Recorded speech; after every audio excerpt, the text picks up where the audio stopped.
नई दिशा चैनल में आप लोग का स्वागत है। बच्चों, अंग्रेजी एक बहुत बड़ी समस्या विद्यार्थियों के लिए साबित होती है। कमजोर बच्चों के लिए तो अंग्रेजी कठिन है ही, अच्छे बच्चे भी कहीं कहीं अंग्रेजी को समझने में गलती कर बैठते हैं। ऐसे बच्चे जिनका टेंस क्लियर नहीं है, उनसे मैं गुजारिश करूंगा कि आप जरूर हमारे वीडियो को देखिएगा। आपको मैं टेंस बताऊंगा और ये टेंस ही है जो अंग्रेजी का ऋण कहा जा सकता है, क्योंकि जब हमको टेंस आएगा तो हम अंग्रेजी आसानी से बना लेंगे, बोल भी लेंगे और हमारी गलतियां भी नहीं होंगी। जिस प्रकार से पूरा शरीर रीढ़ की हड्डी के बल पे टिका हुआ है, उसी के बल पे हम भारी से भारी लोड भी अपने सर पे ले लेते हैं और सारा लोड रीढ़ की हड्डी सहन कर लेती है। तो हम आपको रीढ़ की हड्डी, अंग्रेजी की रीढ़ की हड्डी टेंस पर आपका फोकस करेंगे। एक एक टेंस के भाग को मैं आपको समझाऊंगा, कहीं जाइएगा मत। आपका फोकस हमारे वीडियो पे ही होना चाहिए। अगर आप मेरा संपूर्ण वीडियो देखेंगे तो मैं दावा करता हूं कि आपका टेंस कमजोर नहीं रहेगा। आइए हम आपको बताते हैं कि कैसे हम अपनी अंग्रेजी की कमजोरी दूर करें और अंग्रेजी स्ट्रॉन्ग करें। पिछले वीडियो में मैं आपको क्लासिफिकेशन बताया था, किस तरह से इसका वर्गीकरण होता है टेंसों का। अब मैं आपको एक एक वर्गीकरण के पार्ट को लेकर के उनकी पहचान, हेल्पिंग वर्ब यानी कि सहायक क्रिया और कुछ उदाहरण ले लेकर के हर एक पार्ट को समझाऊंगा। कहीं मत जाइएगा, ध्यान से देखिएगा। आप निश्चित है कि अंग्रेजी के मामले में बहुत फिट हो जाएंगे, आपकी समस्या ही हल हो जाएगी। और यह टेंस जो मैं आपको बताने जा रहा हूं किसी एक क्लास के लिए नहीं है। कक्षा 6 से ही टेंस का महत्व बढ़ जाता है। कक्षा 6 के बच्चे भी स्मार्ट बनना चाहते हैं अंग्रेजी के लिए। सीबीएसई के बच्चे भी कहीं कहीं बोलना तो उनको आ जाता है, कुछ न कुछ बोल देते हैं, लेकिन सही चीज समझ नहीं पाते हैं। टेंस को बहुत स्ट्रांग तरीके से वो नहीं लेते हैं। तो ये यूपी बोर्ड और सीबीएसई बोर्ड या किसी भी बोर्ड के लिए, हर बोर्ड के लिए मैं कहता हूं इंपॉर्टेंट है। कक्षा 6 से लेकर के कक्षा 12 तक के या और ऊपर के बच्चे भी अगर टेंस कमजोर है तो उसकी सबके लिए अनिवार्य है। तो ये किसी क्लास के लिए विशेष नहीं बता रहा हूं मैं 6 से लेकर के 12 या उससे ऊपर के बच्चों के लिए टेंस बता रहा हूं, जिनका टेंस कमजोर है या जिनकी अंग्रेजी ही कमजोर है। आइए मैं एक एक पार्ट करके बताऊंगा। क्लासिफिकेशन मैं करा दिया हूं सबका वर्गीकरण, और मैं आज आपको उस वर्गीकरण का प्रेजेंट टेंस का पहला सदस्य प्रेजेंट टेंस का पहला सदस्य मैं लूंगा जिसे हम सिंपल प्रेजेंट टेंस भी कहते हैं और प्रेजेंट इंडेफिनिट टेंस भी कहते हैं। आइए देखते हैं, ध्यान दीजिएगा, कहीं जाइएगा मत, पूरा वीडियो देखने के बाद ही कहीं हिलिएगा।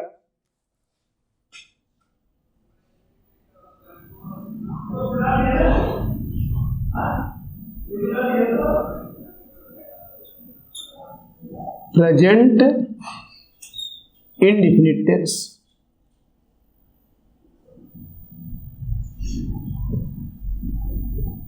Present indefinite,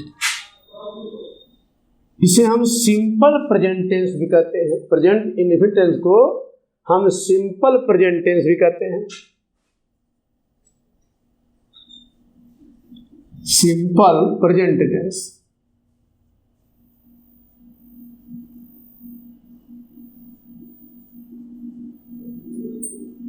present indefinite tense को हम सिंपल प्रेजेंट टेंस कहते हैं।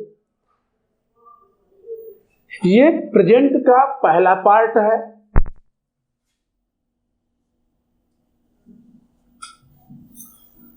प्रेजेंट टेंस का पहला पार्ट हमारा है सिंपल प्रेजेंट टेंस या प्रेजेंट इंडेफिनिट, या है प्रेजेंट इंडेफिनिट या simple present tense. Present tense के 4 भाग होते हैं, जिसमें से पहला भाग है, आप अपने वर्गीकरण में जरूर देखेंगे, पहला भाग हमने यही आपको बताया था, इसको हम जो है प्रेजेंट इंडेफिनिट टेंस कहते हैं। मित्र, पहचान बहुत जरूरी है। अगर टेंस में आपके पास पहचान नहीं है तो आप टेंस नहीं बना पाएंगे। आप कहीं का कहीं कर देंगे, तो टेंसों का पहचान होना चाहिए। प्रेजेंट इंडेफिनिट टेंस या सिंपल प्रेजेंट टेंस एक ही है। इनकी पहचान क्रिया के अंत में ता है, ती है, ते है आना चाहिए। किसी क्रिया के अंत में ता है, ती है, ते है आना चाहिए, तो हम कहेंगे कि यह सिंपल प्रेजेंट टेंस है या प्रेजेंट इंडेफिनिट टेंस है। क्रिया के अंत में आना चाहिए ता है, ती है, ते है। क्रिया आप नहीं कहेंगे तो गलत हो जाएगा। जैसे वह संगीता है, ये तो प्रेजेंट में आएगा नहीं। वह अनीता है, ये तो टेंस में आप आएगा नहीं। तो टेंस में आने के लिए जरूरी है क्रिया के अंत में ता है, ती है, ते है ऐसा रहेगा, तभी आप कहेंगे कि ये हमारा सिंपल प्रेजेंट टेंस है या हमारा ये प्रेजेंट इंडेफिनिट टेंस है। पहचान क्या हुई? क्रिया के अंत में ता है, ती है, ते हैं ये आना चाहिए। तो पहचान आपको मैं बता दिया, या बता, पहचान आपका है पहचान,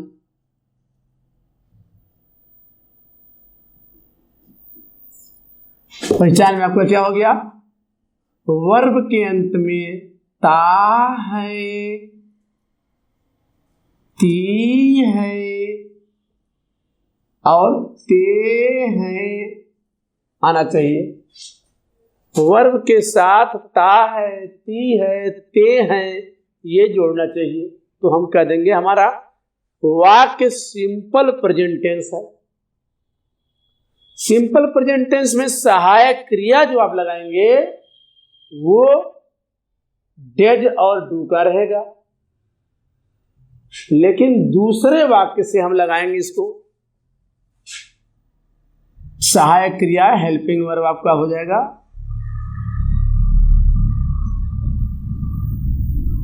सहायक क्रिया। सहायक क्रिया हम लगाएंगे डेज और डू। अगर एक वचन है, सिंगुलर है, एक वचन है, तो सहायक क्रिया हम डेज लगाएंगे। और अगर बहुवचन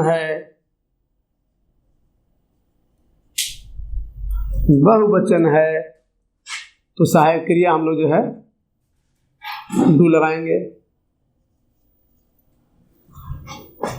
बच्चों ध्यान दीजिएगा, डेज की स्पेलिंग बच्चे ज्यादा गलत करते हैं। DOES को अगर आप DOS ही कर देंगे तो डोज हो जाएगा। हाँ, डोज माने दवा की खुराक होती है। हमको क्या जरूरत है दवा की खुराक की, हम तो फिट हैं, आप लोग भी फिट हो। तो हमारे टेंस में डेज का स्पेलिंग क्या रहेगा? DOES, न कि DOS। डेज सहायक क्रिया लगाएंगे किसके लिए? एक वचन रहेगा, सिंगुलर नंबर रहेगा। और डू सहायक क्रिया वहां लगाएंगे जब बहुवचन होगा, यानी कि प्लूरल नंबर रहेगा। अब सिंगुलर में आते क्या है? जैसे ही है, सी है और इट है, या किसी का नाम है, तो वो किस में आएंगे? सिंगुलर में आ जाएंगे। तो उनके साथ सहायक क्रिया हम लोग डेज लगाएंगे। अब बहुवचन में क्या आएगा? प्लूरल नंबर में क्या आएगा? जैसे वे, लड़के, सैनिक, छात्रों, बच्चों, स्त्रियां, पुरुषों, अध्यापकों, ग्रामीणों, ये सब किस में आएगा? बहुवचन में आ जाएगा। ये आपका प्लूरल में आ जाएगा। तो बहुवचन के साथ सहायक क्रिया हम लोग क्या लगाएंगे? डू। लेकिन पहले वाक्य में नहीं, पहले वाक्य में सहायक क्रिया नहीं लगाना है। इस बात को ध्यान से सुन लीजिए, क्योंकि बच्चे अधिकतर गलती करते हैं कि पहले वाक्य से सहायक क्रिया चाप देते हैं। ऐसी गलती कभी मत करना। पहले वाक्य से सहायक क्रिया नहीं लगाना है। ध्यान देना पड़ेगा हमें कि एक वचन का अगर करता है, सब्जेक्ट एक वचन का है, तो क्रिया में यस या ईएस का प्रयोग करना पड़ेगा। अगर आपका कर्ता यानी सब्जेक्ट एक वचन का है तो हमें यस या ईएस का प्रयोग करना पड़ेगा। और बहुवचन है तो क्रिया में कुछ नहीं करना है, वो मूल रूप में से पार रहेगा। आइए देखते हैं, जैसे कुछ वाक्य।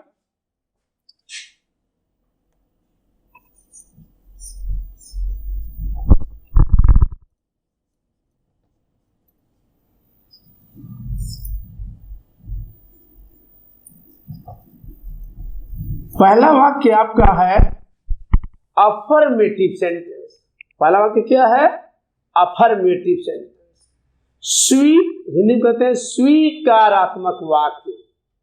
तो अफर्मेटिव सेंटेंस में सहायक क्रिया नहीं लगेगी। आइए मैं दो उदाहरण लेकर के आपको इस चीज को क्लियर कर देता हूं। जैसे राम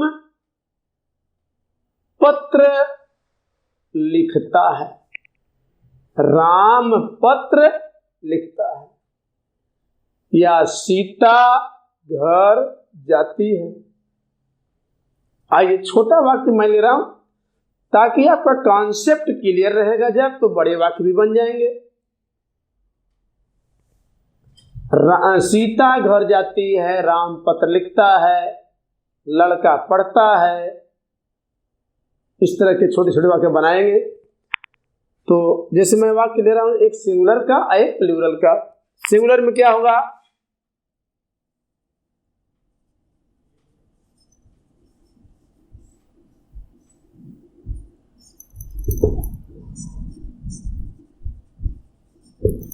सिंगुलर में क्या है? सिंगुलर में आपका आता है, जैसे मान लीजिए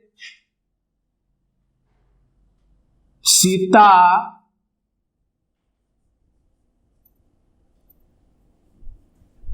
पत्र, सीता एक पत्र लिखती है, सीता एक पत्र लिखती है।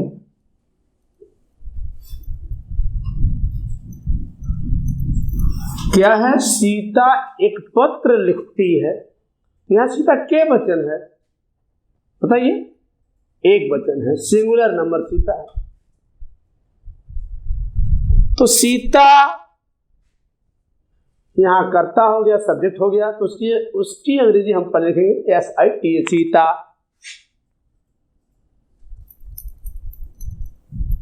SITA,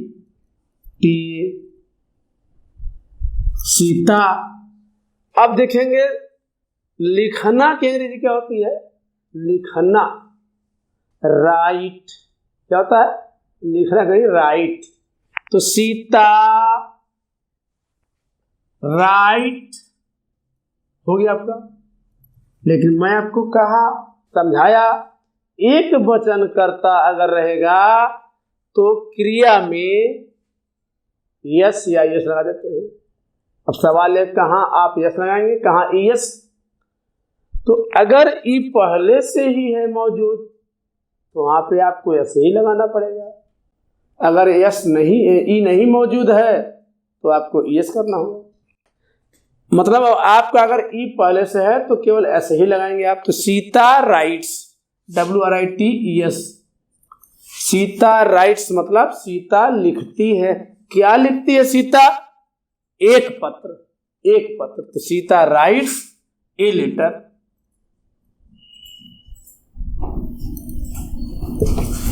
Sita writes a letter, Sita एक पत्र लिखती है। अब प्लूरल का एक वाक्य हम लेते हैं आपके सामने।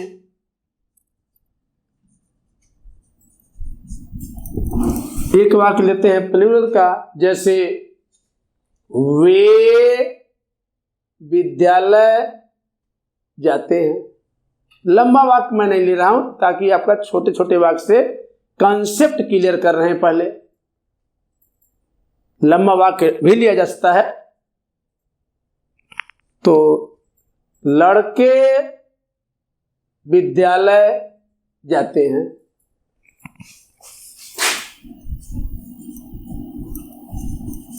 लड़के विद्यालय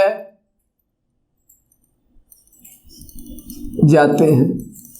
ये प्लूरल हो गया, बहुवचन हो गया। लड़के क्या हो गया? बहुवचन हो गया। लड़के विद्यालय जाते हैं। लड़के विद्यालय जाते हैं क्या हो गया आपका? बहुवचन हो गया, प्लूरल हो गया। तो अब लड़के की अंग्रेजी क्या होगी? दी बॉयज। क्या हो जाएगी? दी बॉयज। दी क्यों लगा है? क्योंकि लड़कों के बारे में आपको जानकारी थोड़ा बहुत है। अगर किसी के बारे में जानकारी होती है थोड़ा बहुत तो वहां दी लगा देते हैं। दी वहीं लगता है जिसके बारे में जानकारी होती है। इसीलिए दी को डेफिनिट आर्टिकल कहते हैं, निश्चित आर्टिकल कहते हैं। तो वो तो ग्रामर का हिस्सा हो गया, उसको भी समझाया जाएगा। तो दी लगाएंगे हम इसलिए क्योंकि दी जो है निश्चित चीजों के लिए होता है। तो बॉयज के लड़के का हो जाएगा दी बॉयज। दी को छोड़िएगा नहीं, नहीं तो गलत हो जाएगा।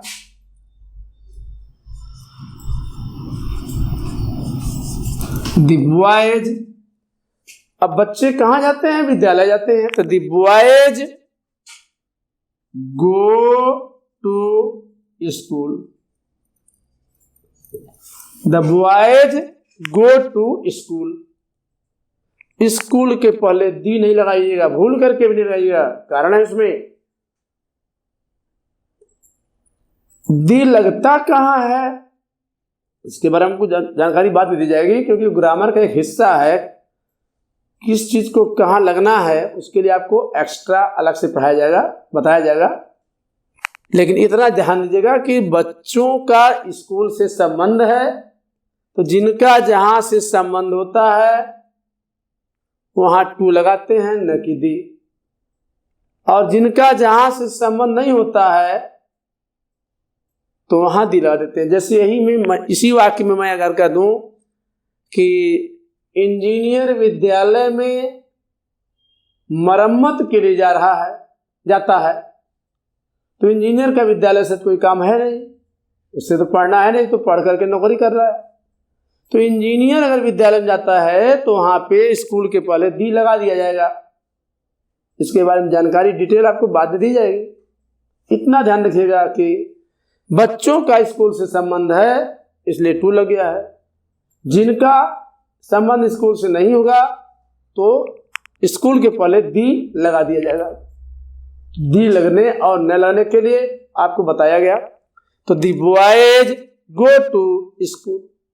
अब देखिए सीता सिंगुलर थी, एक वचन थी, इसीलिए वहां पे आपने राइट्स कर दिया, एस लगा दिया। लेकिन लड़के प्लूरल है, बहुवचन है, इसमें गो में यस आपने नहीं लगाया है, तो ध्यान देना होगा। ये मिस्टेक 90% बच्चे करते हैं, 10% ही इसको फॉलो करते हैं। आप लोग को फॉलो जरूर करना होगा कि पहले वाक्य में सहायक क्रिया नहीं लगनी चाहिए, और एक वचन अगर करता है, सिंगुलर नंबर करता है, तो क्रिया में यस या यस लगना होगा, हर हाल में लगना चाहिए। और अगर बहुवचन की करता है तो उसके साथ आपको किसी भी कीमत पे यस नहीं लगाना है। तो मुझे उम्मीद है कि पहला वाक्य आपको समझ आ गया होगा। अब मैं आपको दूसरा वाक्य ले रहा हूं, नेगेटिव सेंटेंस वाला।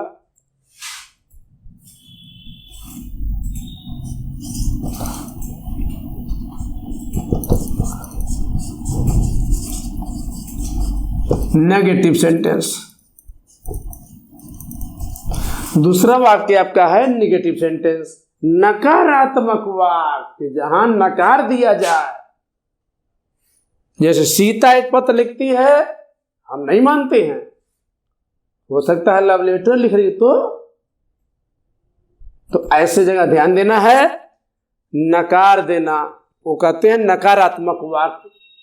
सीता एक पत्र नहीं लिखती है, ये नेगेटिव में आएगा।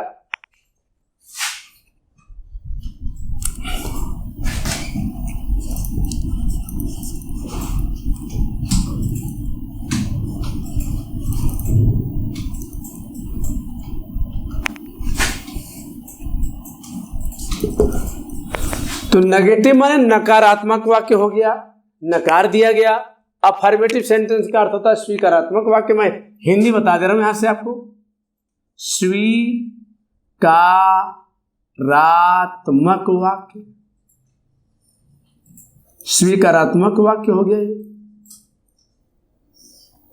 मैं किसी भी रूप में नहीं चाहता हूं कि आपकी अंग्रेजी कमजोर हो, हर हाल में आपको आना चाहिए। मेरा प्रयास होगा कि हर हाल में आपको आना चाहिए। ये कहने का मौका ही आप नहीं पाएंगे कि हमको टेंस अभी नहीं आ रहा है, पर हमारा वीडियो ध्यान देते रहेगा। आइए सिंगुलर लेते हैं फिर नेगेटिव में। सीता एक पत्र नहीं लिखती है, सीता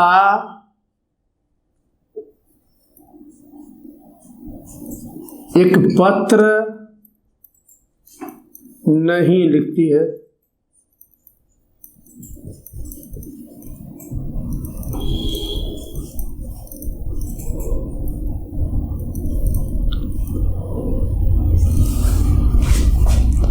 नकारात्मक क्या हो, सीता एक पत्र नहीं लिखती है। नहीं जब आ गया समझिए तो नकार दिया गया। सीता पत्र लिखने से मना कर दी, क्योंकि पता हो गया उसको कि जो है वो पत्र नहीं लिख रही है। क्या लिख रही है? हो सकता है लव लेटर लिख रही है भैया। तो हम अब सीता एक पत्र नहीं लिखती है तो फिर क्या लिखती होगी? हो सकता है लव लेटर लिखती हो। आप लोग तो नहीं लिखते हो ना, अभी मत लिखना, अभी पढ़ाई करो, पहले करियर बनाओ। First decorated your mind, then decorated your body. पहले शरीर बनाओ नहीं, पहले दिमाग बनाओ। जब दिमाग बनाओगे तो शरीर तो बन ही जाएगा। दिमाग आपका बहुत बढ़िया रहेगा तो शरीर अपने आप बढ़िया हो जाएगा। First decorated your mind, then first decorate your mind and then decorate your body, not decorated, decorate only. Sita एक पत्र नहीं लिखती है। तो अब देखिए दूसरे वाक्य से सहायक क्रिया गर्दन पकड़ लेगी। दूसरे वाक्य से सहायक क्रिया गर्दन पकड़ लेगी आपकी। सीता कर्ता हो गया तो सीता लिखेंगे पहले हम लोग, SITA सीता। अब देखिए सहायक क्रिया जो आपने ऊपर लिखा है डेज, अब दूसरे वाक्य से हावी हो जाएगी, बाकी सारे वाक्यों में रहेगी। अब तो सीता डेज, सीता डेज, और नहीं भी है तो नाट परिफट, डेज के बाद ही नाट परिफट, तो सीता डेज नाट। अब लिखेंगे आपका कर्ता हो गया, सहायक क्रिया हो गई, नाट हो गया, फिर क्रिया लगा दीजिए। अब लेकिन वह यस या यस झटक के फेंक दीजिए बाहर जिसे आप पहले वाक्य में लगा रखे हैं। वो सिर्फ पहले वाक्य के लिए था, बस ध्यान रखिएगा। तो Sita does not write a letter, Sita does not write a letter, इस बात को ध्यान दीजिएगा। अब यहां पे डज लग गया देखिए, क्योंकि नाट भी है यहां। तो Sita does not write a letter, और दूसरा आपका प्लूरल का एग्जांपल जो था, प्लूरल में क्या है, लड़के विद्यालय जाते हैं पहले था, अब दूसरे वाक्य में आके हो जाएगा लड़के विद्यालय नहीं जाते हैं। कोविड-19 में विद्यालय कौन जा रहा, कोई जा रहा है नहीं, बच्चे कहाँ जा रहे हैं विद्यालय। तो सीता लड़के विद्यालय नहीं जाते हैं, लड़के विद्यालय नहीं जाते हैं, लड़के विद्यालय नहीं जाते हैं। तो लड़के के लिए दी बॉयज है तो रहेगा, दी को हटाइएगा नहीं कहीं, दी को हटाने की जरूरत नहीं है, क्योंकि मैं शर्ट के ऊपर कोट भी पहन रखा हूं। देखिए कोट हटा दूंगा तो क्या होगा, ठंडी से मर जाऊंगा। तो आप मारिए मत बच्चों को, दी बॉयज,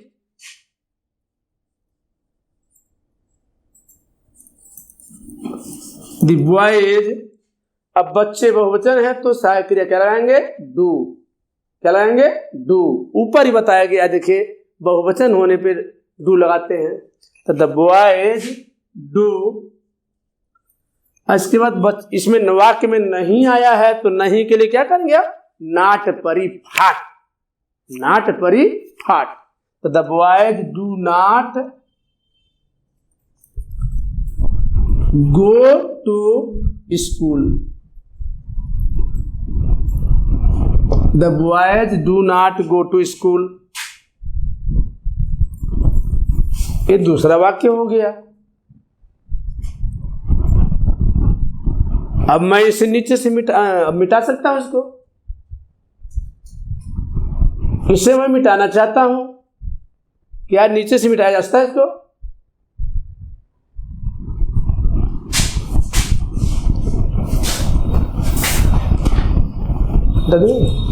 अगर में ठीक। तो आप लोग को हमें लगता है कि ये सारी बातें समझ में आ गई होंगी। अभी तीसरा वाक्य मैं लूंगा इसका, अभी हमको इसको 6 वाक्य तो लेना पड़ेगा। तो मैं मिटा रहा हूं ये ऊपर से, क्योंकि हो सकता है आ गया होगा उसमें, हमारे मिटाने से नहीं उसमें मिट जाएगा। अब ये हाँ वही तो मैं मिटा रहा हूँ, मैंने उसमें भी मिट गया। तो अब मैं तीसरा वाक्य ले रहा हूं, ध्यान से देखिएगा। तीसरा वाक्य क्या होगा आपका?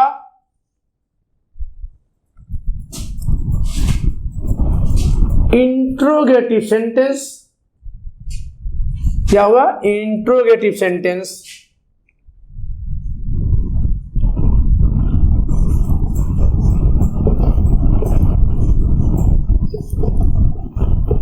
तीसरा वाक्य क्या होगा? इंट्रोगेटिव सेंटेंस, मतलब प्रश्नवाचक वाक्य। क्या होगा? प्रश्नवाचक वाक्य। वही एग्जाम्पल मैं फिर ले रहा हूं जो आपने ऊपर के वाक्यों में लिया है, इसलिए ले रहा हूं ताकि एक मॉडल आपको दे दे रहा हूं सिंगुलर का, प्लूरल का। उसी तरीके से सारे वाक्य जो है बनेंगे, जितने भी वाक्य हैं सिंगुलर के, सारे वाक्य सिंगुलर का नियम का पालन करेंगे। जितने वाक्य प्लूरल के होंगे, प्लूरल की तरह से ही बनेंगे। तो इसलिए मैं एक वाक्य लेकर के आपको 1 से 6 वाक्य में कन्वर्जन करके बताना चाहता हूं। ऐसे ही और भी होंगे। आइए ध्यान देते हैं। तीसरा वाक्य में क्या है? प्रश्नवाचक वाक्य। प्रश्नवाचक अर्थ होता है क्या? क्वेश्चन पूछा जाएगा। डरिए नहीं, आपसे नहीं पूछेंगे क्वेश्चन, आपसे अभी नहीं पूछेंगे क्वेश्चन। जब पूरा टेंस पढ़ा देंगे तब हम आपसे प्रश्न पूछेंगे, अभी नहीं पूछेंगे। आप डरिएगा नहीं। जो है हमारे वीडियो से दूर मत भागिएगा कि हमसे प्रश्न पूछ लेंगे सर तो हम क्या उत्तर देंगे। आपसे नहीं पूछेंगे, यहां वाक्य से पूछेंगे प्रश्न।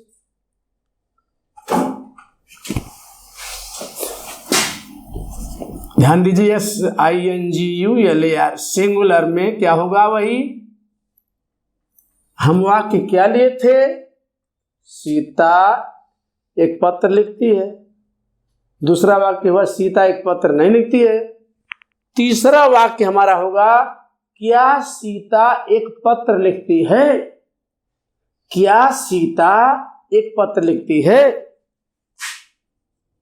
क्या सीता एक पत्र लिखती है?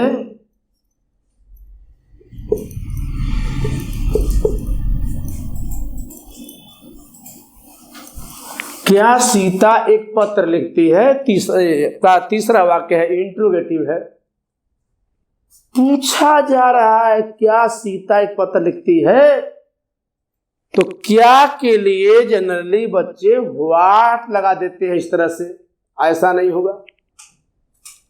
अगर आपको वास्तव में अंग्रेजी जानना है, टेंस क्लियर जानना है, तो आप वीडियो से दूर मत हटिएगा। क्या अगर वाक्य के शुरू में आ गया है तो आपको व्हाट लगाना पड़ेगा। नहीं सॉरी, आपको हेल्पिंग वर्ब को आगे लाना पड़ेगा। बच्चे व्हाट की गलतियां करते हैं लगा करके, और वह गलती हमको आपको नहीं करना है। क्या के लिए क्या करना पड़ेगा? हेल्पिंग वर्ब को आगे लाना पड़ेगा। तो हेल्पिंग वर्ब क्या लगाया था आपने? एक वचन सीता के साथ आपने डेज लगाया है, तो डेज को आगे लाएंगे हम। डेज, डेज के बाद फिर आप कर्ता लिखिए सीता, तो डेज सीता राइट। राइट में यस लगाने का कोई सवाल नहीं पैदा होता, वो तो हम छोड़ चुके दूसरे वाक्य से ही। सिर्फ पहले वाक्य में लगाते हैं यस यस, वो भी एक वचन रहता है तब। तो डेज सीता राइट या a letter. Does Sita write a letter. Does Sita write a letter. Question mark लगाना बच्चे लगभग 90% भूलते हैं। मैं भी एक इंटर कॉलेज का टीचर हूं, लेक्चरर हूं। कॉपियां मैं भी चेक करता हूं परीक्षाओं की, लेकिन अक्सर मैं पाता हूं कि क्वेश्चन मार्क से जैसे बच्चों को चिढ़ है, टीज है, चिढ़ है, सब करेंगे, क्वेश्चन मार्क भूल जाएंगे। तो क्वेश्चन मार्क आपको नहीं भूलना चाहिए। Does Sita write letter. और ये गलतियां और बच्चे करते हैं, पहला वाक्य को कैपिटल करना भूल जाते हैं। पहला वाक्य के पहले शब्द को, पहला शब्द चाहे जो रहेगा, उस शब्द का पहला अक्षर हर हाल में आपको कैपिटल करना होगा। जो भी शब्द रहेगा शुरू में उसका पहला अक्षर कैपिटल होना चाहिए। तो पहला अक्षर कैपिटल। और अगर कोई प्रॉपर नाउन है, किसी का नाम वगैरह है, तो उसका भी पहला अक्षर सीता वगैरह का कैपिटल होना चाहिए। प्रोनाउन के पहला अक्षर कैपिटल, खाली आई के रखेंगे आप और सबके नहीं रखेंगे। तो does Sita write a letter. और दूसरा है आपका प्लूरल में,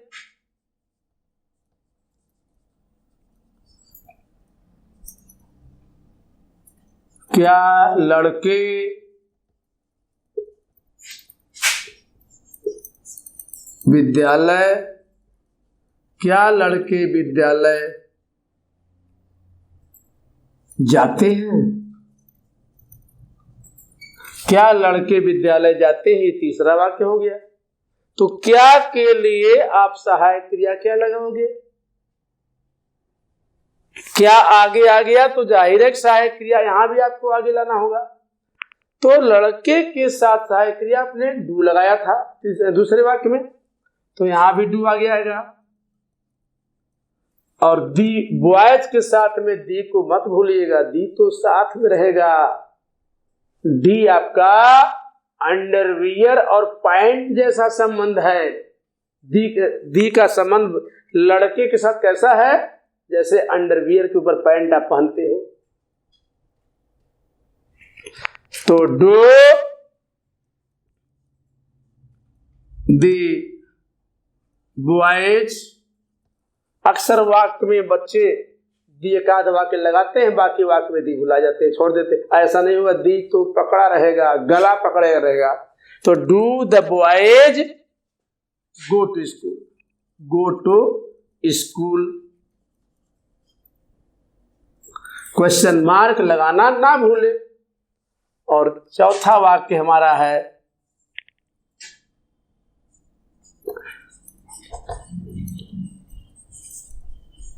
इंट्रोगेटिव प्लस नेगेटिव।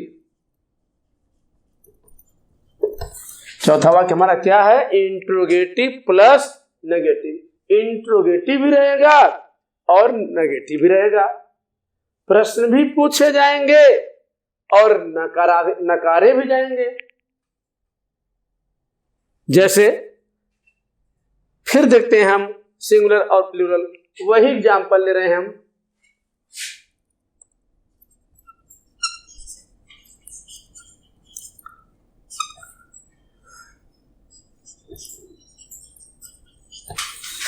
सिंगुलर और प्लूरल एग्जाम्पल वही ले रहे हैं। तो सिंगुलर में क्या है?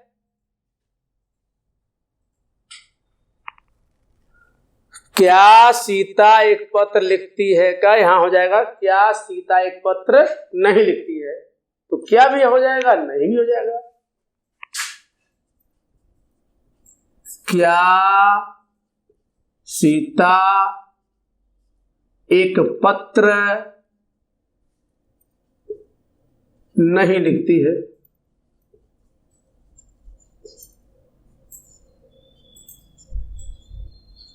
क्या सीता एक पत्र नहीं लिखती है। तो यहां क्या अगर शुरू में आता है तो सहायक क्रिया को ही हमेशा आपको आगे लाना होगा, न कि व्हाट लगा दे गलती से। आप गलती नहीं करना है आपको, क्योंकि आपको टेंस बिल्कुल क्लियर करना है दिमाग में कि कैसे टेंस बनेगा।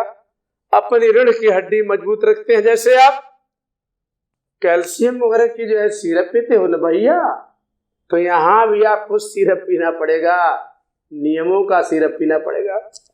तो क्या सीता एक पत्र नहीं लिखती है, तो क्या के लिए क्या करेंगे आप? सहायक क्रिया को आगे लाएंगे आप। तो डेज सीता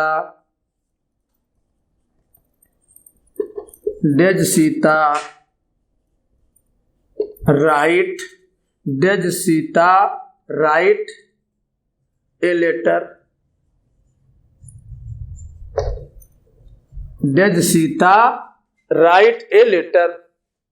ऐसे होगा आपका क्या लड़के विद्यालय नहीं जाते हैं। क्या लड़के विद्यालय नहीं जाते हैं? क्या लड़के विद्यालय नहीं जाते हैं? तो क्या करेंगे हम लोग? क्या के लिए सहायक क्रिया को ही आगे लाएंगे। तो लड़के बहुवचन था, हम लोग सहायक क्रिया क्या लगाते रहे हैं? डू। तो वही डू आपको आगे लाना होगा। Do the boys. मैं बार बार चिल्ला के कह रहा हूं कि आपको बॉयज से दी को अलग नहीं करना है। ये गलतियां 90% बच्चे करते हैं। डू द बॉयज नॉट पड़ी फाट, नॉट गो टू स्कूल।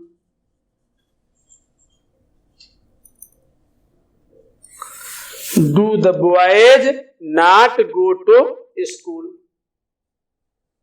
क्या लड़के स्कूल नहीं जाते हैं? तो आपको अगला वाक्य मैं फिर ले रहा हूं, 5वां वाक्य।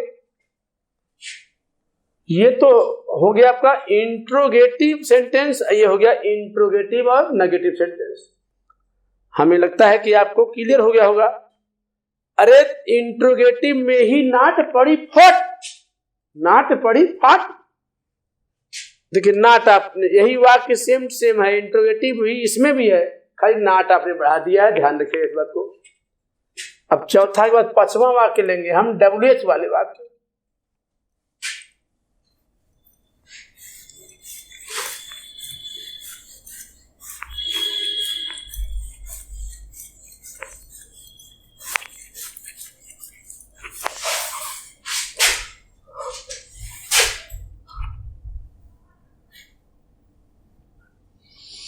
WH के वाक्य।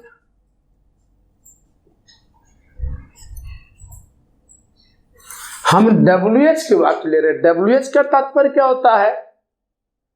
कोई क्वेश्चन वर्ड, जैसे W माने होता है व्हाई, वेयर, whom, which, और H का माने क्या होता है? How, whom, how. H से प्रारंभ होने वाले, जैसे हाउ हो गया मान लीजिए। तो WH का तात्पर्य होता है कि W और H से प्रारंभ होने वाले क्वेश्चन वर्ड जो है, इसमें ऐसे क्वेश्चन वर्ड का चयन किया जाएगा जो या तो W से शुरू होंगे या तो H से। आइए देखते हैं। हम 5वां वाक्य पे पहुंच गए थे। 5वां वाक्य हमारा है WH में 5वां वाक्य है आपका 5वां वाक्य। वही एग्जाम्पल फिर आगे बढ़ा देते हैं कि क्या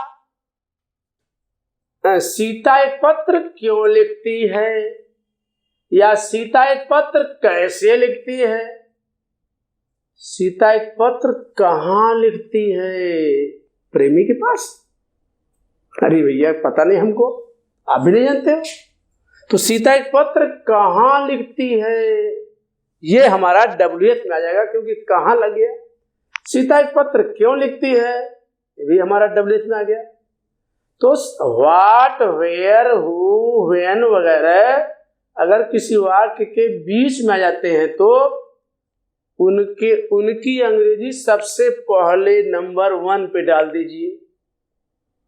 कहां करेंगे? नंबर 1 पे डालना पड़ेगा। जैसे मैं ले रहा हूं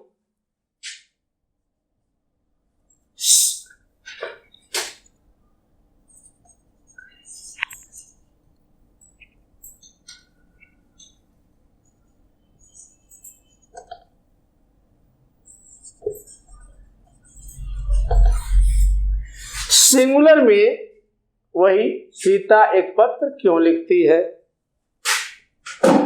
सीता एक पत्र क्यों लिखती है।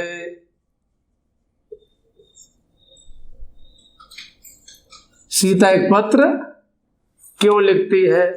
तो क्यों के लिए ध्यान दीजिएगा, क्यों वाक्य सेंटेंस के मध्य में आ गया। सेंटेंस के बीच में आ गया, तो इस क्यों की अंग्रेजी को हम लोग सबसे पहले लिखेंगे। तो व्हाई, क्यों की क्या होता है व्हाई, व्हाई। अब जो सहायक क्रिया सीता के साथ लगाए हो आप वही लगा दो, व्हाई डेज, व्हाई डेज, फिर कर्ता सीता हो जाएगी। सहायक क्रिया लगाएंगे किसके बाद, क्यों के बाद, व्हाई के बाद, व्हाई डेज सीता, और why does Sita write, why does Sita write a letter, why does Sita write letter. Question mark लगाना नहीं भूलना आपको है, why does Sita write letter, Sita एक पत्र क्यों लिखती है। और अगला है लड़के स्कूल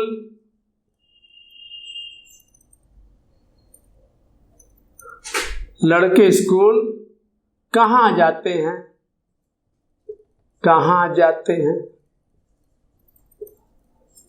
कोई न कोई क्वेश्चन वर्ड आपको लेना होगा, मैंने इसमें क्यों लिया है तो इसमें आपके कहाँ ले लिया है, कोई दिक्कत नहीं है, कोई न कोई क्वेश्चन वर्ड तो लेगा ही। तो लड़के स्कूल कहाँ जाते हैं में क्या लिया हमने, कहाँ ले लिया। तो कहाँ की अंग्रेजी हम लोग सबसे पहले डालेंगे फिर, तो where,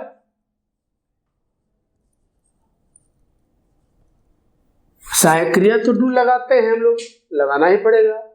where do the boys, फिर कह रहे हैं कि आप दी को हटाइएगा नहीं, बॉयज के साथ रहना चाहिए। Where do the boys go to, where do the boys go to school. लड़के स्कूल कहाँ जाते हैं, कहाँ जाते हैं का अर्थ होता है किस जगह जाते हैं। लड़के स्कूल कहाँ जाते हैं, स्कूल का नाम बताना है, या कहाँ स्कूल है। अब लास्ट वाक्य आपका हो जाएगा छठा वाक्य,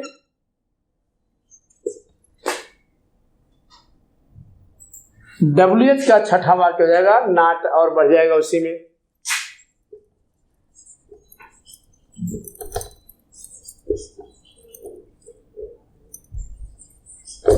सिंगुलर में फिर वही लेते हैं हम लोग, जो है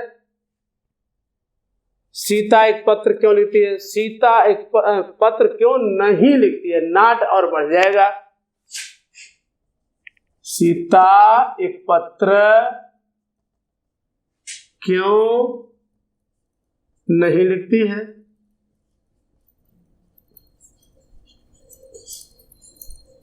सीता एक पत्र क्यों नहीं लिखती है, सीता एक पत्र क्यों नहीं लिखती है। तो क्यों की अंग्रेजी जैसे आपने वहां लिखा था पहले, वैसे एक बार फिर लिखेंगे पहले। वाई सहायक क्रिया लगाते हैं, डेज आप सीता के लिए, why does Sita, why does Sita, not पढ़ी फट, नॉट पढ़ी फट, तो why does Sita not write a letter, why does Sita not write letter. यहां का क्या हो जाएगा, लड़के स्कूल कहाँ नहीं जाते हैं, लड़के स्कूल कहाँ नहीं जाते हैं, लड़के स्कूल कहाँ नहीं जाते हैं। तो यहां भी देखिए कहाँ आ गया है, तो आपको वेयर तो पहले ही करना पड़ेगा, जैसे यहां किए वेयर पहले, तो वेयर डू बच्चों के साथ, बहुचर के साथ बुलाते हैं, फिर where do the boys, where do the boys go to school। Not लगा, नॉट आपको पढ़ाना भी तो है, तो where do the boys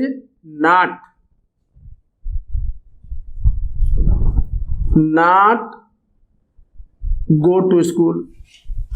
where do the boys not go to school. तो इस तरह से आपने प्रेजेंट इंडेफिनिट टेंस में देखा एक वाक्य को हम किस तरीके से 6 वाक्यों में लेके जाते हैं। अब जितने भी एक वचन के वाक्य आपको मिलेंगे उन्हें आप हमारे एक वचन की तरह से 6 वाक्य में चलाइए और बहुवचन वाक्य में को बहुवचन की तरह चलाइए। इस तरह से आपका प्रेजेंट इंडेफिनिट टेंस या सिंपल प्रेजेंट टेंस पूरा हो गया। आप कमेंट करके हमें बताइए कि क्या आपको अब भी कोई समस्या है सिंपल प्रेजेंट टेंस में या नहीं, ताकि मैं आपको अगले वीडियो में उस समस्या को पुनः नए तरीके से समझा सके। Share to you your friends as well as your relatives and inform me by comment. I wait your comment with great desire so that I can remove your hard decision and also you answer how much problem you have still after my teaching.